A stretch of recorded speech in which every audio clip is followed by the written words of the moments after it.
Hey there, and welcome back to another dive into history's darkest corners.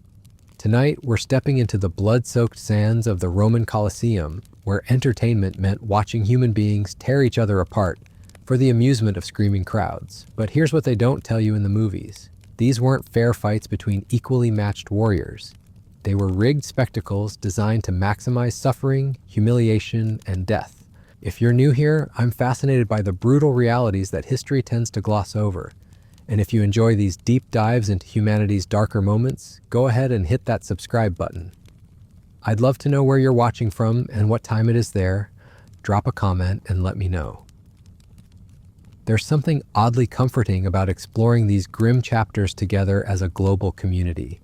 Now settle in, because what we're about to uncover will shatter every romanticized notion you've ever had about gladiatorial combat. The truth is far more twisted than Hollywood would have you believe. Picture this. You're a condemned criminal dragged from a filthy cell into the blinding Mediterranean sun. The roar of 50,000 bloodthirsty Romans crashes over you like a wave. Your opponent? A seasoned gladiator with years of training, superior armor, and weapons you've never even held. You get a rusty knife and the promise that if you somehow survive, you might see another sunrise. Welcome to the fair world of Roman entertainment. The Colosseum wasn't just an arena, it was a machine designed to manufacture inequality, suffering, and spectacular death. Every match was carefully orchestrated to ensure maximum drama and minimum fairness. The Romans didn't want balanced competition. They wanted theater. They wanted to see the weak crushed by the strong, the foreign humiliated by the Roman, the condemned devoured by beasts or butchered by professionals. Let's start with the most obvious injustice, the participants themselves. Hollywood loves to show us heroic gladiators choosing their fate, but the reality was far more sinister. The vast majority of gladiators weren't volunteers seeking glory. They were slaves, prisoners of war, condemned criminals, and debtors who had literally no choice in the matter. These weren't warriors, they were human livestock, bred and trained for slaughter. The recruitment process alone reveals the system's cruelty. After every successful military campaign, thousands of captured enemies would be marched back to Rome in chains. The strongest and most impressive would be selected for gladiatorial training, but not because the Romans respected their fighting prowess. It was because watching a proud Germanic warrior or Celtic chieftain die slowly in the arena sent a clear message to the empire's subjects about the price of defying Rome. But even among the gladiators themselves, the system was designed to create unfair advantages. The Romans developed an elaborate classification system that sounds almost scientific until you realize its true purpose: to guarantee unequal matches that would entertain the crowds. They had the heavily armored Murmillo with his large shield and gladius, the lightly armored Retiarius with his net and trident, the Thrax with his curved sword, and dozens of other specialized types. But these weren't random categories. They were carefully designed to create specific types of disadvantages. Consider the classic matchup between a Retiarius and a Secutor. The Retiarius was essentially a fisherman, lightly armored, armed with a net, trident, and dagger. Fast and agile, but vulnerable. The Secutor was a heavily armored pursuer, designed specifically to hunt down and kill Retiarii. He had a large rectangular shield, heavy armor, and a sword. The crowd loved this matchup because it represented speed versus strength, cunning versus brute force. But here's the thing, the Secutor's equipment and training gave him overwhelming advantages in close combat.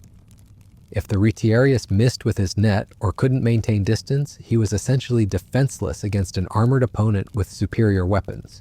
The Romans called this tactical diversity, but it was really systematic inequality designed to create predictable outcomes for betting purposes. Because yes, the gladiatorial games were essentially ancient sports betting on an industrial scale, and the house always needed to win. The betting culture around gladiatorial combat reveals another layer of the system's fundamental unfairness. Wealthy Romans would wager enormous sums on specific outcomes, and they needed inside information to protect their investments. This led to an elaborate network of corruption involving trainers, officials, and even some gladiators themselves. Matches weren't just unfair by accident, they were deliberately rigged to ensure certain outcomes. Gladiator trainers, known as lanistai, were essentially running sophisticated gambling operations disguised as schools. They would carefully manage their fighters' careers, building up promising gladiators with easier opponents before throwing them into impossible situations when the betting odds were most favorable. A successful lanista could become incredibly wealthy by manipulating matches and selling information to high-rolling gamblers. But the corruption went even deeper. Roman officials responsible for organizing games would sometimes arrange specific matchups to settle political scores or send messages to rival factions. Imagine being a gladiator and discovering that your opponent wasn't chosen based on entertainment value or even fair competition, but because your death would help your owner collect a debt or embarrass a political enemy.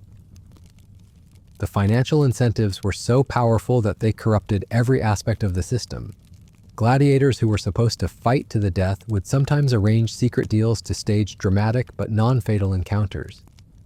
When discovered, these fighters faced punishments far worse than anything they would have endured in honest combat. The Romans didn't just want death, they wanted authentic death, performed with genuine terror and desperation. This brings us to one of the most disturbing aspects of gladiatorial combat, the deliberate psychological torture inflicted on participants. The Romans understood that fear and desperation made for better entertainment than simple violence. So they developed elaborate psychological warfare techniques designed to break their fighters mentally before they ever entered the arena.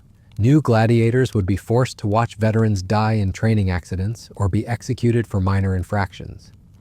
They would be given detailed descriptions of exactly how they would likely die based on their assigned fighting style. They would be shown the tools used to drag corpses from the arena and told stories about gladiators who had begged for mercy that never came. The night before a major games, condemned gladiators would be given elaborate final meals, not as a kindness, but as a form of psychological torture. They would be encouraged to eat, drink, and even enjoy themselves, all while knowing that in a few hours they would be fighting for their lives against impossible odds. The Romans called this the Last Supper, and it was designed to maximize the emotional impact of the following day's executions. But perhaps the most insidious aspect of this psychological warfare was how it affected the gladiators who survived multiple fights. These men and women would develop what we might now recognize as severe trauma responses. They became hypervigilant, aggressive, and often completely dissociated from normal human emotion. The Romans celebrated these psychological casualties as hardened warriors, but they were really just broken human beings who had been systematically destroyed by repeated exposure to extreme violence and terror. The school system itself was designed to reinforce these psychological injuries. Gladiators lived in cramped barracks, chained at night, fed basic rations, and subjected to constant surveillance.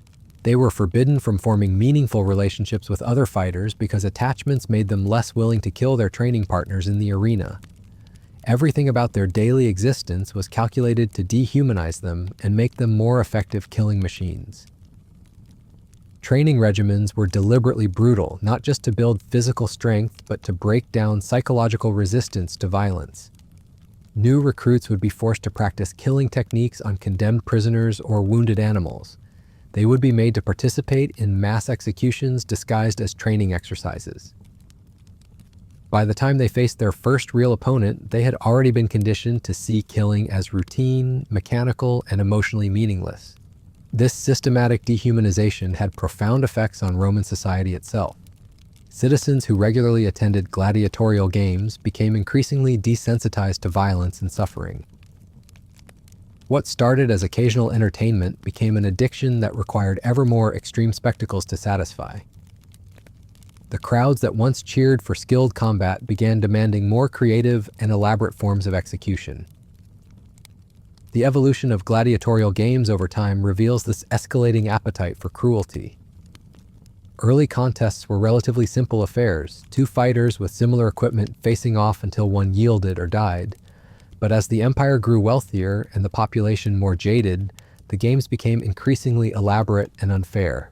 Organizers began staging massive battle reenactments with hundreds of participants, elaborate hunts featuring exotic animals, and execution spectacles that lasted for days. One particularly disturbing innovation was the development of guaranteed death matches, where condemned criminals would be forced to fight under conditions that made survival impossible. These weren't contests, they were executions disguised as entertainment. Participants might be given defective weapons, mismatched armor, or forced to fight multiple opponents in succession without rest. The Romans justified these obviously unfair spectacles by claiming they served important social functions. They argued that watching criminals and enemies of Rome die in the arena reinforced social order and deterred crime.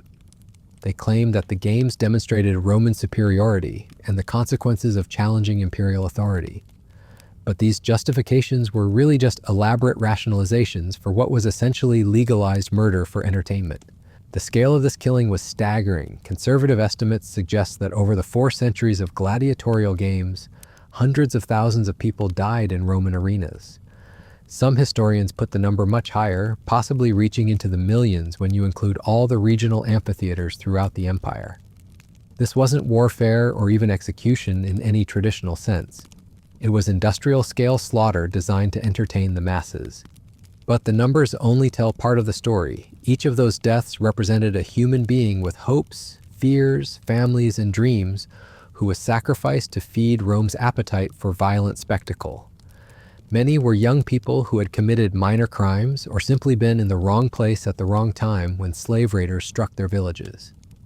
Others were experienced warriors who had fought bravely for their homelands only to be condemned to die for the amusement of their conquerors. The psychological impact on survivors was equally devastating. Gladiators who lived through multiple combats often suffered from what we would now recognize as severe PTSD, survivor's guilt, and moral injury. They had been forced to kill friends, fellow prisoners, and sometimes even family members in order to stay alive. Many developed substance abuse problems, turned to suicide, or became completely withdrawn from human contact. Roman society showed no interest in addressing these psychological casualties. Traumatized gladiators were seen as damaged goods to be disposed of or exploited until they broke completely. There were no support systems, no recognition of their suffering, and certainly no attempt to help them reintegrate into normal society. They were expected to continue killing until they themselves were killed, and their mental anguish was just another form of entertainment for the crowds. The economic structure surrounding gladiatorial combat made reform virtually impossible. Too many powerful interests profited from the system's inherent unfairness. Wealthy Romans invested in gladiator schools like modern investors might buy sports franchises. Politicians used games to curry favor with voters and demonstrate their wealth and power. Merchants sold everything from weapons and armor to exotic animals and elaborate costumes. Even the gladiators themselves were trapped in a system that offered no real alternatives. Successful fighters might earn enough money to buy their freedom, but they had no marketable skills outside of killing and no place in normal society. Many voluntarily returned to the arena because it was the only life they knew. Others became trainers, passing on their knowledge of violence to the next generation of victims. The corruption and unfairness of the gladiatorial system reached its peak during the Imperial period, when emperors began using the games as political tools and personal entertainment. Caligula, Nero, and Commodus all participated directly in arena combat, but under conditions so rigged in their favor that their victories were meaningless. They fought against opponents who had been instructed to lose, using superior weapons and armor, with backup fighters ready to intervene if anything went wrong. These imperial performances revealed the ultimate hypocrisy of the gladiatorial system. The same rulers who condemned thousands to die in unfair combat insisted on completely safe and predetermined outcomes when they themselves entered the arena. It was the perfect metaphor for Roman society, a system that glorified courage and honor while systematically destroying anyone who actually displayed those qualities. The gender dynamics of gladiatorial combat add another layer of complexity to this story of systematic unfairness. While most people think of gladiators as exclusively male, women also fought in Roman arenas, and their treatment reveals even deeper levels of exploitation and inequality that we'll explore as we continue this journey into one of history's most brutal entertainment systems. The treatment of female gladiators represents perhaps the most grotesque example of the arena's systematic cruelty. These women, known as gladiatresses, weren't just fighting for their lives, they were performing in a system specifically designed to sexualize, humiliate, and ultimately destroy them for the twisted pleasure of Roman audiences. Most gladiatrices were slaves, prisoners of war, or women condemned for crimes that would barely register as misdemeanors today. But unlike their male counterparts, female fighters faced an additional layer of exploitation. They weren't just expected to die entertainingly, they were expected to do so while satisfying the sexual fantasies of spectators who saw them as exotic objects rather than human beings. The Romans marketed female gladiatorial combat as the ultimate taboo spectacle. Here were women, supposedly the weaker sex, engaging in the most masculine of activities, armed combat to the death, but the matchups were designed to maximize both eroticism and inequality. Gladiatrices were often forced to fight nearly naked or in revealing costumes that emphasized their vulnerability rather than providing practical protection. Even more disturbing were the mixed gender matches that occasionally took place. When women were pitted against men, the size and strength disparities were so extreme that these weren't contests. They were elaborate execution methods disguised as entertainment. A typical female gladiator might weigh 120 pounds and stand 5 feet tall. Her male opponent could easily be twice her size, with years more training and experience. The Romans justified these obviously unfair matchups by claiming they demonstrated the natural order of things, that men were inherently superior warriors and women belonged in submissive roles. But the real purpose was to create spectacles of domination and humiliation that reinforced social hierarchies while providing sexual titillation for the audience. The betting around female gladiatorial combat was particularly vicious. Wealthy Romans would wager not just on who would win, but on specific details of how the women would be injured or killed. Bets were placed on which body parts would be struck first, how long the fight would last, and whether the loser would beg for mercy. The more degrading the outcome, the higher the odds and the bigger the payouts. Female gladiators also faced unique psychological torments. Many were mothers whose children had been sold into slavery or killed during their capture. They were forced to fight knowing that their own deaths would leave their surviving family members completely defenseless. Trainers would deliberately remind them of their children's fates before important matches, using maternal grief as a weapon to break their spirits. The sexual exploitation didn't end in the arena. Female gladiators were often forced into prostitution between fights, generating additional revenue for their owners while further dehumanizing them. They had no control over their own bodies, no protection from abuse, and no hope of escape. Even successful gladiatrices who won multiple fights found themselves trapped in cycles of violence and sexual servitude that lasted until they were killed or died from their injuries. But the physical mismatches went far beyond gender. The Roman system deliberately created size and strength disparities that guaranteed brutal, one-sided contests. Small, agile fighters were regularly matched against massive opponents who outweighed them by 50 or 100 pounds. These weren't tactical variations, they were death sentences carried out for entertainment. Consider the plight of a captured Germanic tribesman, already weakened by months of captivity and malnutrition, forced to face a well-fed, professionally trained gladiator who had been building muscle and honing skills for years. The outcome was predetermined, but the Romans marketed it as a test of courage and fighting spirit.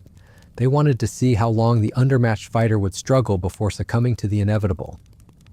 The equipment disparities made these physical mismatches even more extreme. Smaller fighters might be given heavy armor that slowed them down while providing minimal protection, while their larger opponents received lightweight but effective gear that maximized their natural advantages.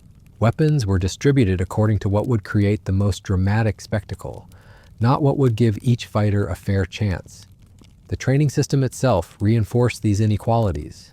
Promising gladiators received superior nutrition, medical care, and instruction, while those marked for quick disposal were deliberately weakened and undertrained.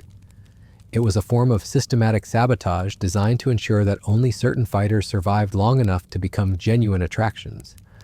Even among gladiators of similar size and experience, the Romans found ways to create unfair advantages. They would deliberately injure fighters before matches, drug their food, or provide false information about their opponents' fighting styles. Corruption was so pervasive that honest competition became virtually impossible.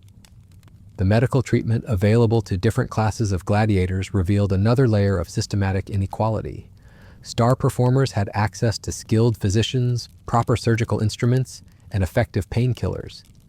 Disposable fighters received minimal care designed to keep them alive just long enough to die in the arena. Many suffered from infections, poorly healed injuries, and chronic pain that made effective fighting impossible. The psychological warfare extended to deliberate misinformation campaigns. Trainers would tell gladiators false stories about their opponents, claiming they were more or less experienced than they actually were, spreading rumors about their fighting techniques, or convincing them that certain opponents had personal grudges against them. This mental manipulation was designed to create paranoia, overconfidence, or despair that would affect performance in the arena. The Roman crowd's bloodlust was carefully cultivated through these unfair spectacles. Audiences became addicted to watching the weak suffer at the hands of the strong, and they demanded increasingly extreme mismatches to satisfy their appetites for cruelty. What started as entertainment evolved into a form of mass psychological conditioning that normalized violence and inequality throughout Roman society. The economics of unfair matches created perverse incentives throughout the system. Promoters made more money from lopsided contests because they generated more betting action and required less investment in training equally skilled fighters. It was cheaper to sacrifice untrained prisoners than to develop balanced competitions between professional gladiators. The regional variations in gladiatorial combat reveal how local prejudices were incorporated into the arena's unfair practices. In provinces with strong ethnic tensions, members of despised minority groups would be deliberately matched against popular local fighters under conditions that guaranteed their defeat. These weren't just entertainment events, they were public executions disguised as sporting contests. The influence of political considerations made fair competition impossible even when it might have been technically feasible. Gladiators from allied nations received better treatment than those from conquered territories. Romans fighting in the arena, usually volunteers seeking fame or money, were given significant advantages over foreign slaves. The outcomes were predetermined by imperial policy rather than individual skill or courage. The long-term effects on survivors created additional layers of unfairness. Gladiators who won multiple fights weren't rewarded with easier opponents. They were matched against increasingly dangerous foes to maximize the drama of their eventual defeats. Success in the arena was ultimately self-defeating, as it only led to more challenging and unfair contests. The seasonal variations in gladiatorial games created additional opportunities for systematic cruelty. During major festivals, organizers would stage elaborate themed spectacles that required specific types of unfair matches. Christmas games might feature winter warriors forced to fight in cold conditions that favored certain fighting styles. Summer spectacles could involve forcing fighters to compete in extreme heat while wearing heavy armor. The role of exotic animals in gladiatorial combat represents another dimension of the system's fundamental unfairness. Humans were regularly pitted against lions, bears, wild boars, and other predators under conditions that made survival virtually impossible. These weren't tests of hunting skill, they were elaborate execution methods designed to maximize terror and spectacle. The training for animal fights reveals the depth of Roman cruelty. Condemned prisoners would be given minimal instruction in fighting wild beasts, just enough to create the illusion of a contest. Meanwhile, the animals were often starved, tormented, or drugged to make them more aggressive and unpredictable. The humans had no real chance, but the crowds loved watching them struggle against impossible odds. The psychological impact of these animal spectacles extended beyond the immediate participants. Gladiators who survived beast fights often developed severe trauma responses that affected their performance in human combat. They would become hypervigilant, unable to trust their environment, and prone to panic attacks triggered by unexpected sounds or movements. As we delve deeper into this world of systematic brutality, it becomes clear that the unfairness of gladiatorial combat wasn't an accident or an oversight. It was the entire point. The Romans didn't want fair fights. They wanted theater, domination, and the reassurance that their empire's victims would suffer spectacularly for the entertainment of their conquerors. But there's so much more to uncover about how this machine of inequality operated and the specific techniques used to guarantee that justice never prevailed in the blood-soaked sands of the Colosseum. The weapon assignments alone reveal the calculated nature of Roman cruelty. Imagine being handed a wooden sword while your opponent receives razor-sharp steel. This wasn't incompetence, it was deliberate sabotage disguised as equipment distribution.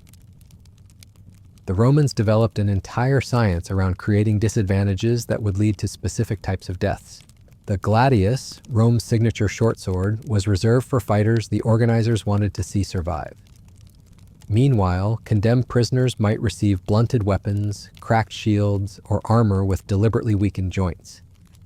The crowd was told these were traditional fighting styles, but the reality was systematic equipment sabotage designed to guarantee gruesome outcomes. Consider the net fighters, the retiarii, who entered the arena with fishing nets, tridents, and minimal armor. Sounds exotic and skilled, right? Wrong. Most retiarii were given nets with holes, tridents with bent prongs, or were forced to fight multiple opponents simultaneously. The few who received proper equipment were usually seasoned professionals, being set up for dramatic defeats against overwhelming odds. The Romans even manipulated the arena itself to create unfair advantages. Hidden trap doors could be opened beneath specific fighters.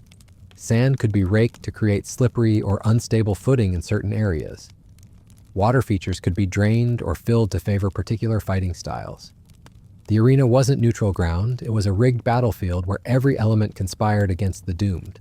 Weather conditions were weaponized with surgical precision. Fights might be scheduled during blazing summer afternoons when heavy armor became a death trap, or during winter storms when visibility was poor and footing treacherous. Organizers would study each fighter's background and equipment to determine which conditions would maximize their disadvantages. The time of day mattered too.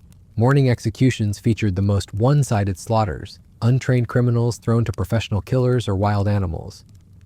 The afternoon brought slightly more balanced contests between actual gladiators, but even these were carefully rigged through equipment, conditioning, and psychological manipulation. The evening spectacles often featured elaborate theatrical executions disguised as mythological reenactments. The crowd itself became part of the rigging system. Roman audiences weren't passive observers. They were active participants in determining life and death, but their decisions weren't based on fair assessment of skill or courage. They voted based on entertainment value, personal prejudices, and social hierarchies that had nothing to do with what happened in the arena. A skilled foreign fighter who dominated his Roman opponent might still be condemned to death because the crowd couldn't tolerate seeing their countrymen defeated. A woman who showed exceptional courage might be killed specifically because her bravery challenged gender expectations. A slave who fought too well might be executed to prevent him from becoming a symbol of resistance. The economics of death created additional layers of unfairness. Gladiators were expensive investments, so their owners had strong financial incentives to protect valuable fighters, while sacrificing expendable ones.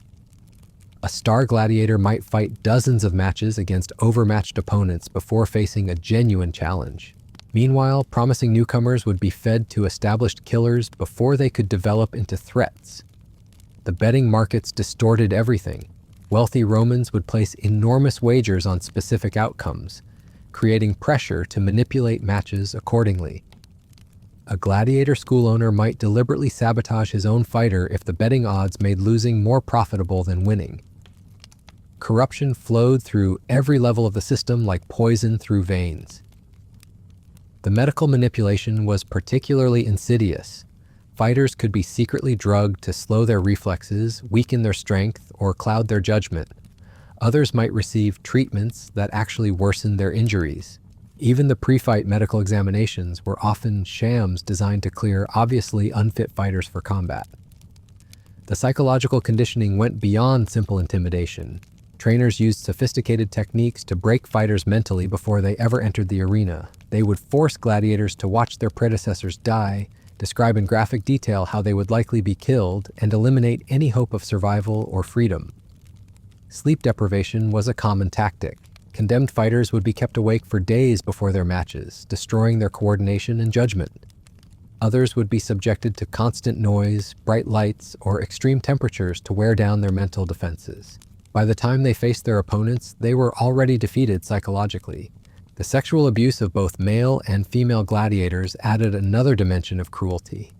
Fighters were routinely raped by guards, trainers, and wealthy patrons who paid for access. This wasn't just personal gratification, it was a systematic method of psychological destruction designed to break their will to fight effectively. For women, the sexual exploitation was even more elaborate. Female gladiators were often forced to perform in scenarios that combined combat with sexual humiliation. They might be required to fight while partially clothed in positions designed to expose them to the crowd, or against opponents who were encouraged to assault them during combat. The breeding programs reveal perhaps the most disturbing aspect of the gladiatorial system. The Romans literally bred human beings for arena combat, selecting for size, aggression, and visual appeal, while deliberately creating genetic disadvantages in certain bloodlines. Children born into gladiator families were conditioned from birth to see violent death as their inevitable destiny. These breeding programs created fighters with specific physical characteristics designed to create entertaining mismatches. Some bloodlines were bred for size and strength, others for speed and agility. When the Romans wanted a particularly dramatic spectacle, they would match fighters whose genetic differences guaranteed a lopsided contest. The family destruction was systematic and deliberate. Gladiators were forbidden from forming lasting relationships because emotional attachments made them less willing to kill efficiently. Children were separated from parents, spouses were sold to different schools, and any sign of genuine human connection was ruthlessly eliminated. The Romans understood that isolated, traumatized individuals made better killers than people with something to live for. They deliberately created armies of broken human beings who had been stripped of everything that makes life worth living. These weren't warriors, they were manufacturing products designed for spectacular self-destruction. The regional variations in cruelty reveal how local prejudices were incorporated into the arena system. In Gaul, Celtic prisoners were forced to fight in ways that mocked their religious beliefs. In Germania, captured warriors were matched against animals considered sacred in their culture. In Britannia, tribal enemies were forced to slaughter each other while Romans watched and laughed. The seasonal festivals created opportunities for themed atrocities that combined religious observance with systematic murder. During the winter solstice, darkness fighters would battle in unlit arenas. Spring festivals featured renewal combats, where pregnant women were forced to fight until they miscarried. Summer celebrations included sun battles, where fighters were forced to combat while staring directly into blazing light. The technological innovations in arena design were focused entirely on creating new forms of unfairness, rather than improving safety or fairness. Elevators could lift wild animals into the arena at unexpected moments. Flooding systems could turn the floor into a shallow lake that favored certain fighting styles. Rotating platforms could disorient fighters and create unpredictable combat environments. The elaborate execution machines represent the ultimate expression of Roman creativity in the service of cruelty. Condemned prisoners might be strapped to wheels that slowly crushed them, fed to mechanical devices that tore them apart piece by piece, or subjected to elaborate torture contraptions that prolonged their agony for hours while crowds cheered. But perhaps the most disturbing aspect of the entire system was how it normalized extreme inequality and violence throughout Roman society. Citizens who regularly attended these spectacles became desensitized to human suffering and began demanding ever more extreme forms of entertainment. The gladiatorial system wasn't just entertainment, it was social conditioning on a massive scale. It taught Romans that might makes right, that the strong deserve to dominate the weak, and that human life has value only insofar as it provides amusement for those in power. These lessons shaped imperial policy, military tactics, and social relationships throughout the empire. The long-term consequences of this systematic brutality extended far beyond the arena walls. Roman society became increasingly violent, unstable, and morally bankrupt as generations grew up believing that cruelty was not just acceptable, but entertaining. The empire that built its identity on spectacular unfairness ultimately collapsed under the weight of its own moral corruption. The gladiatorial system reveals something fundamental about human nature and the corrupting influence of absolute power. When a civilization decides that entertainment is more important than justice, that spectacle trumps humanity, and that inequality should be celebrated rather than addressed. It sets itself on a path toward inevitable destruction. The blood-soaked sands of the Colosseum weren't just the site of individual tragedies. They were the symptom of a society that had lost its moral compass entirely. And as we'll see, the specific mechanisms of this systematic cruelty became even more elaborate and horrifying as the empire reached its decadent peak. creating new forms of unfairness that would make even the early gladiatorial games seem merciful by comparison. The manipulation of gladiatorial combat reached its most sophisticated levels during the reigns of the more deranged emperors, who turned the arena into their personal playground of sadistic experimentation. Caligula, in particular, pioneered new forms of systematic unfairness that would make even seasoned arena veterans recoil in horror. Picture this twisted scenario. Caligula would order his guards to randomly select spectators from the crowd and force them into immediate combat against professional gladiators. These weren't criminals or slaves, mind you. These were ordinary Roman citizens who had come to watch the games, suddenly finding themselves stripped of their togas and handed rusty weapons, while 50,000 of their fellow Romans screamed for their blood. The emperor would sit in his royal box, giggling with delight as terrified merchants and artisans were literally fed to the killing machine they had paid to watch. A baker from the suburbs might find himself facing a Thracian warrior who had killed dozens of opponents. A young scribe could be thrown into the arena with nothing but a wooden stick while his opponent wielded a razor-sharp gladius and wore full body armor. But Caligula's innovations went beyond random selection. He developed what he called social inversion games, elaborate spectacles designed to humiliate specific social classes. Wealthy senators might be forced to fight as bestiarii against starved lions. Respected military veterans could find themselves armed with children's toys against opponents wielding real weapons. The emperor's goal wasn't just entertainment, it was the systematic destruction of Roman social order through ritualized humiliation. The betting around these imperial games became even more corrupt than usual.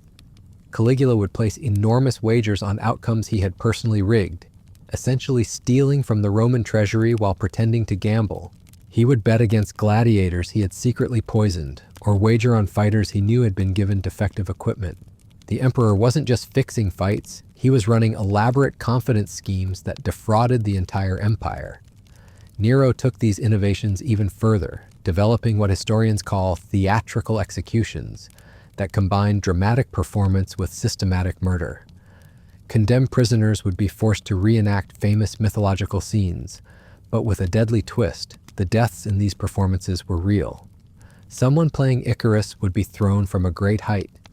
The actor portraying Hercules would be burned alive on a funeral pyre. The audience got their entertainment, but human beings died in agony to provide it. These theatrical executions created new categories of unfairness that went beyond simple physical mismatches.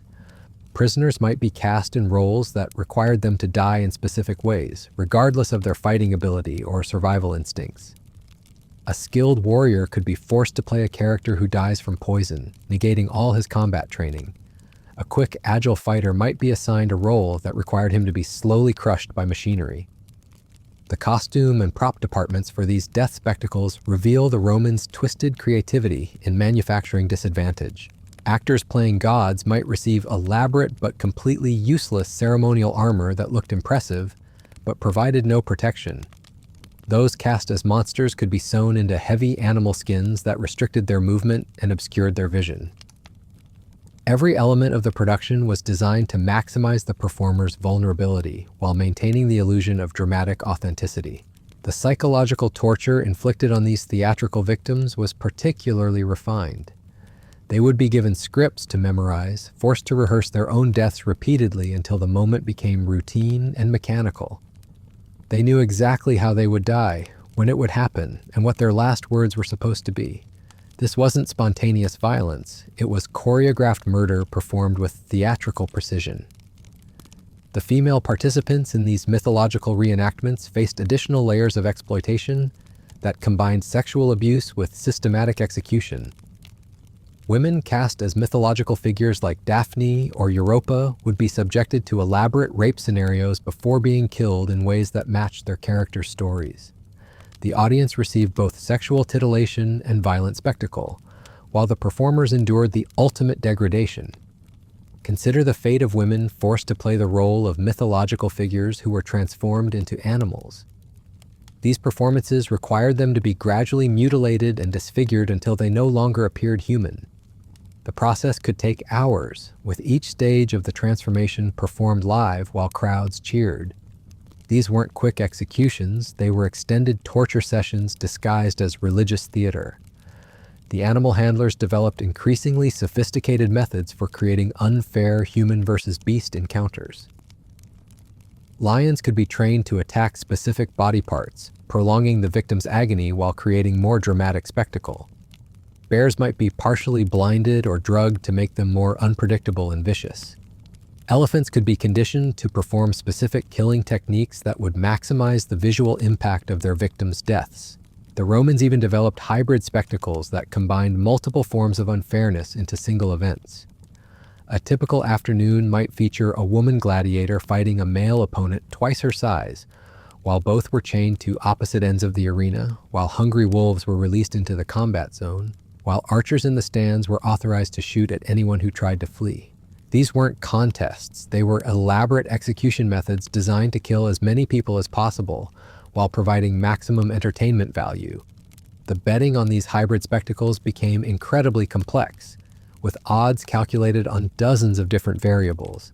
Gamblers could wager on which participant would die first, what type of wounds they would receive, how long they would survive, whether they would beg for mercy, and countless other morbid details. The more unfair and unpredictable the contest, the more betting action it generated. The corruption extended to the animal procurement system itself. Exotic beasts were captured specifically for their ability to kill humans in entertaining ways. Tigers were selected for their tendency to play with prey before killing it. Crocodiles were chosen because they could dismember victims slowly and dramatically. Wild boars were prized for their ability to gore and trample simultaneously. The transportation and housing of these animals created additional opportunities for cruelty. Beasts would be deliberately starved, tormented, or injured to make them more aggressive when released into the arena. Some were drugged with substances that increased their aggression while decreasing their coordination, creating more chaotic and unpredictable encounters. Others were conditioned through torture to associate human scent with food, turning them into more efficient killing machines. The regional variations in animal spectacles reveal how local ecosystems were weaponized for Roman entertainment. Germanic forests were stripped of bears and wolves, African savannas were emptied of lions and leopards, Asian jungles provided tigers and exotic serpents. Entire species were driven toward extinction to feed Rome's appetite for bestial execution methods. The training of human participants for animal fights was deliberately inadequate, designed to create the illusion of instruction while actually ensuring failure. Condemned prisoners might receive a few hours of training with wooden weapons before being thrown to real predators. They were taught just enough to make their struggles look intentional rather than random, but never enough to give them actual survival chances. The equipment provided for beast fights was specifically designed to be ineffective. Spears might have deliberately dulled points or weakened shafts that would break on impact. Shields could be made from thin wood that claws and teeth would easily penetrate. Nets were woven with gaps large enough for animals to escape, but small enough to entangle the human fighters. Every piece of gear was sabotaged to guarantee spectacular failure. The medical treatment available after animal attacks reveals another dimension of Roman cruelty. Victims who survived initial encounters were often patched up just enough to be thrown back into the arena for additional maulings. The goal wasn't healing, it was extending the entertainment value of each condemned person by making their deaths last longer and involve more suffering. The crowd's reaction to these animal spectacles became increasingly bloodthirsty over time. Early audiences might have shown some sympathy for human victims, but generations of exposure to systematic cruelty had desensitized them completely. By the empire's peak, crowds would actually boo if animals killed their victims too quickly, demanding more prolonged and elaborate death scenes. The economics of animal spectacles created perverse incentives throughout the system. Beast handlers were rewarded for creating more dramatic kills, leading to increasingly sophisticated torture techniques. Animal trainers developed methods for conditioning predators to kill more slowly and theatrically. Even the arena maintenance crews were incentivized to design spaces that would maximize the drama of human-animal encounters. The seasonal variations in beast spectacles reflected Roman festivals and religious observances, but with characteristically twisted interpretations. Spring celebrations might feature renewal ceremonies where pregnant women were fed to animals that would eat them from the inside out. Summer festivals could include sun worship rituals where victims were coated in honey and fed to insects while being burned alive. The technological innovations in animal handling equipment focused entirely on creating more unfair encounters rather than improving safety for either humans or beasts. Elaborate pulley systems could lift caged predators above the arena and drop them onto unsuspecting victims. Underground tunnel networks allowed animals to emerge unexpectedly from beneath the sand. Mechanical devices could release multiple species simultaneously, creating chaotic multi-predator attacks. The psychological conditioning of both animals and humans for these spectacles reveals the depth of Roman planning and cruelty. Predators were trained to associate specific sounds, smells, and visual cues with feeding time, allowing handlers to trigger attacks on command. Humans were conditioned to fear specific animals through exposure to their sounds and scents in the days before their executions. The breeding programs for arena animals paralleled those for human gladiators, with Romans selecting for traits that would create more entertaining kills. Lions were bred for size and aggression. Bears were selected for their tendency to maul rather than kill quickly. Wolves were chosen for pack hunting behavior that would create more chaotic and unpredictable attack patterns. The international trade in exotic predators became a major component of the Roman economy, with entire provinces specializing in capturing and training animals for arena use. This trade created additional layers of cruelty as animals were subjected to brutal transportation conditions, deliberate starvation, and systematic torture designed to make them more vicious killers. The documentation of these animal spectacles in Roman records reveals how systematically the unfairness was planned and executed. Detailed manuals existed for training different types of predators, conditioning human victims, and staging encounters for maximum dramatic impact. These weren't spontaneous events. They were carefully choreographed murders performed with industrial efficiency. The long-term ecological impact of these animal spectacles was devastating. Entire species were hunted to near extinction to supply Roman arenas. Local ecosystems were disrupted as predator populations were removed for entertainment purposes. The environmental destruction caused by gladiatorial games extended far beyond the arena walls, affecting wildlife populations across the known world. The social conditioning effects of these beast spectacles were equally profound. Roman children grew up watching humans being torn apart by animals as routine entertainment. They learned to see such violence as normal, even amusing. This early exposure to extreme cruelty shaped their attitudes toward violence, suffering, and the value of human life throughout their adult years. The religious justifications for animal executions reveal how Roman theology was twisted to support systematic murder. Priests would bless the animals before they killed, claiming that the executions were sacrifices to various gods. Victims were told they were dying for religious purposes, that their suffering pleased the divine powers and ensured prosperity for the empire. The gender-specific animal executions created additional categories of cruelty, targeted specifically at women. Female victims might be fed to animals known for their sexual aggression, creating spectacles that combined rape with murder. Others could be given to creatures that killed in ways considered particularly shameful or degrading for women, such as being devoured while giving birth. The age-based variations in animal spectacles reveal how even children weren't spared from these systematic cruelties.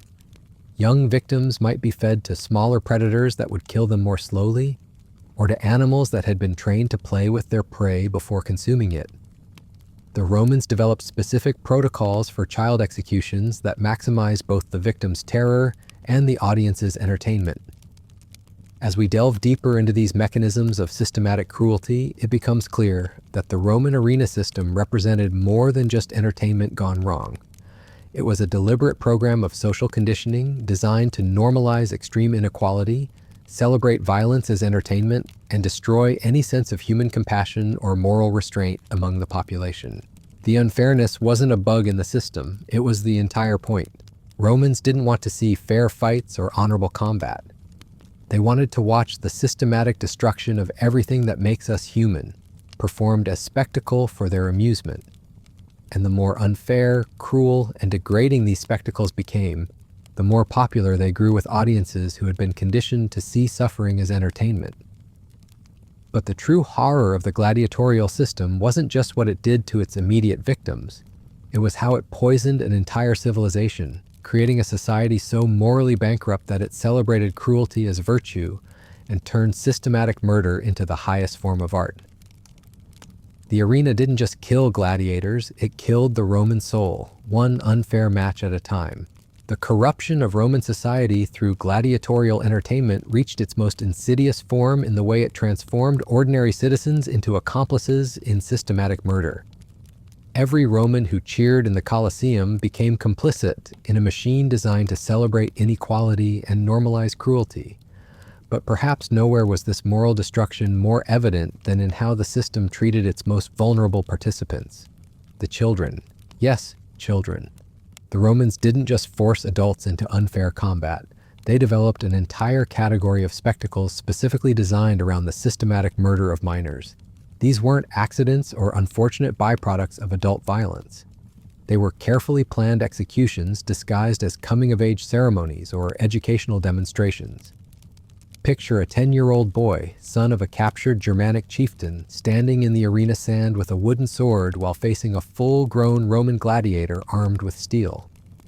The crowd was told this was a lesson about Roman superiority over barbarian bloodlines.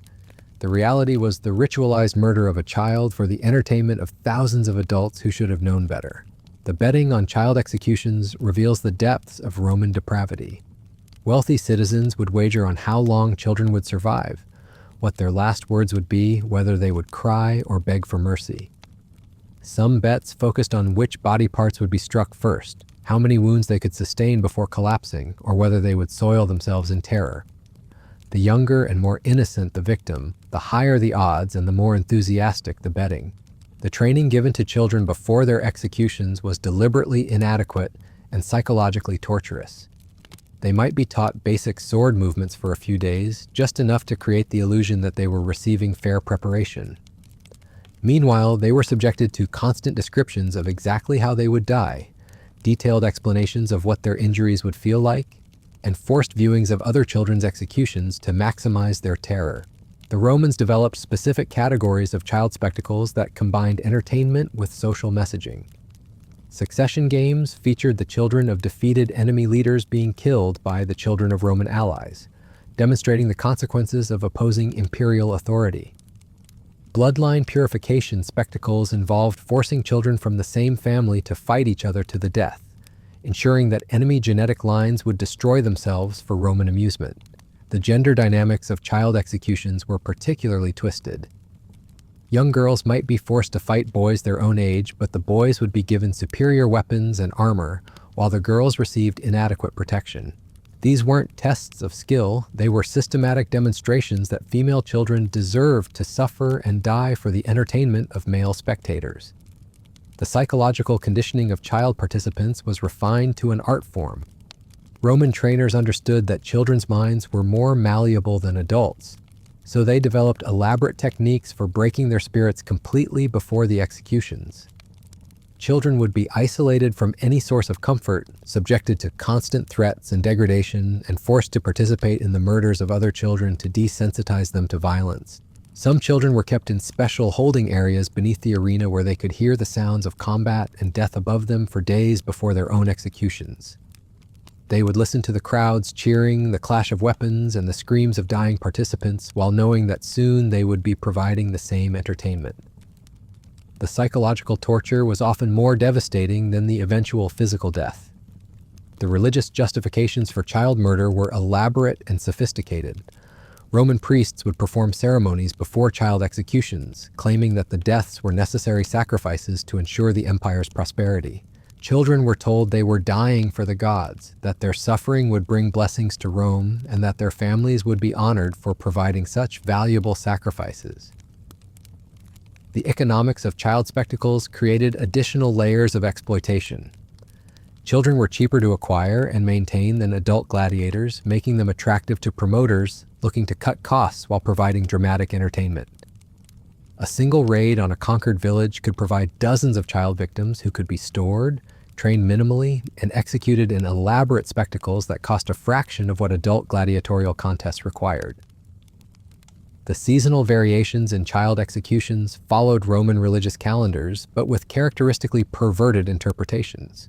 Spring festivals might feature new growth ceremonies where children were planted in the arena sand and then trampled by animals or gladiators.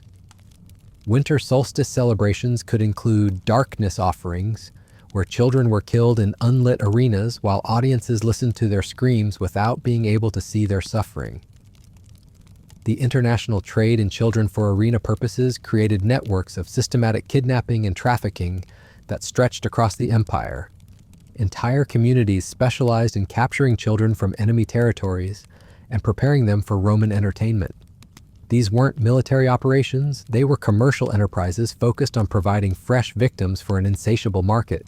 The documentation of child spectacles in Roman records reveals how bureaucratized the murder of minors had become. Detailed inventories listed children by age, size, ethnic background, and anticipated entertainment value. Training schedules outlined exactly how long each child should be kept alive and what skills they should be taught before their executions. Medical records tracked which types of injuries created the most dramatic death scenes. The crowd's reaction to child executions became a barometer of Roman moral decay. Early audiences might have shown some discomfort watching children die, but by the empire's peak, child murders were among the most popular spectacles. Audiences would actually complain if children died too quickly, demanding more prolonged and elaborate execution methods. The family destruction policies surrounding child gladiators were systematically designed to maximize psychological trauma. Children would be forced to watch their parents die before their own executions. Parents might be kept alive specifically to witness their children's murders. Siblings could be forced to kill each other while family members were compelled to watch from the stands. The breeding programs for gladiator families created children who were literally born to die in the arena. These weren't just slaves, they were human livestock bred specifically for entertainment purposes. From birth, they were conditioned to see violent death as their inevitable destiny, their only purpose in life being to die spectacularly for Roman amusement. The medical experiments conducted on child gladiators reveal another dimension of Roman cruelty. Children's bodies were used to test new weapons, torture devices, and execution methods before they were employed on adult participants. Their smaller size and presumed expendability made them ideal subjects for determining how much damage different techniques could inflict. The psychological studies conducted on child participants provided Romans with detailed information about how to maximize terror and suffering in their spectacles. Trainers would carefully observe which techniques broke children's spirits most effectively, which threats produced the most dramatic fear responses, and which execution methods created the most entertaining death agonies. The gender-specific tortures developed for child participants reflected adult Roman prejudices about masculine and feminine roles. Boys might be forced to dress as girls before their executions, while girls could be required to fight in ways that violated contemporary modesty standards. The humiliation was designed to destroy their sense of identity before destroying their bodies. The educational components of child spectacles were perhaps the most insidious aspect of the entire system. Roman children were brought to watch these executions as part of their moral education, taught that this was how enemies of Rome should be treated and that cruelty was a virtue when directed against inferior peoples. Generation after generation was conditioned to see systematic murder as normal and entertaining. The long-term effects on Roman society of normalizing child murder were catastrophic. A civilization that could watch children die for entertainment had lost any claim to moral authority or ethical leadership. The gladiatorial system didn't just kill its immediate victims, it poisoned the souls of everyone who participated in or tolerated its existence. The international reputation of Rome suffered tremendously as word of these child spectacles spread to other civilizations. Even societies that practiced slavery and warfare found Roman entertainment customs shocking and barbaric. The empire's moral authority in diplomatic relations was undermined by its reputation for systematic cruelty toward the innocent. The economic costs of the child spectacle system extended far beyond the immediate expenses of acquiring and maintaining victims. The psychological damage inflicted on Roman citizens who participated in or witnessed these events created a society-wide trauma that manifested in increased violence, decreased empathy, and moral confusion that persisted for generations. The technological innovations developed for child executions were often later applied to adult spectacles, creating an escalating cycle of cruelty that made each generation of games more sophisticated and horrifying than the last. The Romans became experts at prolonging suffering, maximizing terror, and creating death spectacles that pushed the boundaries of human imagination. The religious corruption that resulted from using theology to justify child murder had profound effects on Roman spiritual life. Priests who blessed child executions, temples that hosted planning sessions for child spectacles, and gods who supposedly demanded the deaths of innocents all contributed to a religious system that sanctified cruelty and made virtue of vice.